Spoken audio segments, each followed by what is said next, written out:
All right, guys, what's going on? Welcome back to Chris's Sports Corner. Real quick, man. Hope everybody's having a great Thursday, man. Hope everybody's safe out there. Um, pray for everybody's safety. Hope everybody's doing well. It's crazy times, but if there's nothing else, I believe in America. So we're gonna leave that there. All right, man. Let's talk about the Dallas Cowboys and Dak Prescott. Here we go again. All right. Like it's starting to get repetitive. It's starting to become the talk every offseason. And it's kind of expected, but you kind of if you're like me, you're kind of in that role where you'll like to just go ahead and see them take care of business. Like get this thing done, man. First of all, that cuz we're already back to Dak is got all the leverage. No, the Cowboys got all the leverage. It's simple. Make a decision. You're gonna keep him or you're gonna let him go. For one, he's not giving you a discount. Facts. He's not giving you a discount. If anything, after this past season, his number went up. Because without him, you look like and you're not gonna get the top quarterback. Or do you think you're gonna get a quarterback that can be better than him? Maybe you could. Maybe you couldn't. But the fact of the matter is, it honestly, and if we've been 100% honest, one of the most important things to remember here is that this could have been done years ago, right? They had the opportunity to put a good number on the table and get that done. They pushed it down the road. They kept kicking the can. Then last year you franchise tagged him, you're kicking the can again. This year coming up, we're right back here talking about it. Are you going to get this done? Or are you going to keep kicking it down the can? Because kicking it down the road. And this is the thing. The more and more you kick this down the road, the number only goes up. You're not going to kick it down the road and the number go down. Not going to happen. This notion that Andy Dalton was the savior might have been that guy. No. You can throw that one away right now. Because if you want to know what you need to know about Andy Dalton, let me say this. The minute Andy Dalton got in that game against who was it, New York? The minute he got in that game and those passes just looked like I don't know what was going on with this guy. At that moment, I knew he ain't the guy. I immediately realized at that point he was not the guy because of the simple fact that that's nerves. That is absolute nerves. That's the moment is big. The pressure is rattling you. And he's a veteran. Now, had he been a rookie, 2-year guy, 3-year guy, I would lie. He just got to settle down. But for Andy Dalton, you've 10 plus years in the game. You're supposed to be that guy. And not saying he's an all-world quarterback, but a veteran is brought in for these type of situations. A veteran is brought in for the type of situations where when the pressure's on the line, he know what to do. He's been here before. What we saw, especially in the beginning of that game against New York, is a player that seemed as though he had never been in that position before. And it was alarming and like really weird to watch. Like it's been a long time since I've seen someone muck it up like that. That early. So let me say this. The Dallas Cowboys are going to have to pay Dak Prescott. And you're going to have to pay him the going rate.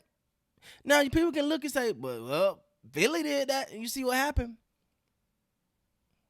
Yeah, but, I mean, at the end of the day, what was your other option? Because hindsight is always 2020. You can always look back and be like, well, if they wouldn't have done that, if they wouldn't have paid, Wentz, they'd have been this. But at the time, was anybody really mad that they paid Wentz? No. At the time, everybody was like, okay, go on and get him locked up, get him done. You got your quarterback secure, let's move on. At the time, you didn't know Wentz was going to, fall out the proverbial wagon or whatever, however you want to put that. But the same is going to be said with Dak. Now, Dak is coming off an injury. How is he going to, bounce back from that? I'm, for one, admitting that I was angry, especially when Dak went down, that the Cowboys didn't pay him already. This could have been done. All right, we're here again. So what are the Dallas Cowboys going to do? Are they going to pay Dak Prescott? Get this over with. Because this, to me, the Dallas Cowboys, Jerry Jones, Stephen Jones, the one thing we'll never question about, especially Jerry, is his business acumen. That's what is so troubling about this situation. Why is it that it seems as though a astute businessman, you might not like him as a person, you definitely might not like him as a GM, but as a businessman, you got to give him his credit. He's for lack of better terms, a plunger. Look at what he did in the oil business. He plunged. Look at what he did with the Dallas Cowboys. He plunged. I've told the story many times. The Dallas Cowboys was losing $1 million a month and had one working toilet in that franchise when he took it over, when he bought it. He had made all this money. He took a vacation and came back, spent every single dollar he had to buy the Dallas Cowboys. Great story. Great story. Hey, man, we got to get us a cornerback.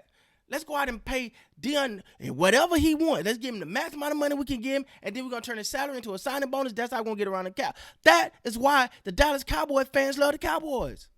Those type of moves right there. So then you get to the day and you go, well, where's all this conservativeness coming from? Is that a word? Okay. Where's all this? Now we want to take deals? I remember the Marion Barber deal. And Marion Barber he had a year or two, but I remember the deal. He did not play that deal. I remember, what's the guy? Lauren Robinson, I think that was the guy's name. He got paid. He didn't do much. He had the one good year. I think that was that guy's name. Miles Austin, paid him too fast, didn't we? DeMarcus Lawrence, one good year, got paid. Jalen Smith, that's looking like a bad contract, honestly. He got paid. Tyron Smith, the whole offensive line got paid. Not saying they don't deserve it. Got paid. And the guy you don't take care of is your quarterback. And then when it comes to Dak Prescott, you go, hey, we need you to take a discount, my man. The quarterback is the one you want to take a discount. That's why it throws you off when you look at this thing. But the question is, who got the most leverage here? Do the Dallas Cowboys have the most leverage, or Dak Prescott has the most leverage? And who wins in the end? Ultimately, Dak's going to win, because if the Cowboys don't pay him, he just go somewhere else and get paid. So Dak wins regardless. Because trust me, if the Cowboys don't pay him, there's somebody else that will. With that being said, guys, let me know down in the comments who you think got the most leverage. Is it Dak Prescott? Is it Dallas Cowboys? Let me know down in the comments. Thank you guys for watching so much. I really appreciate it. And until next time, man, you guys be great.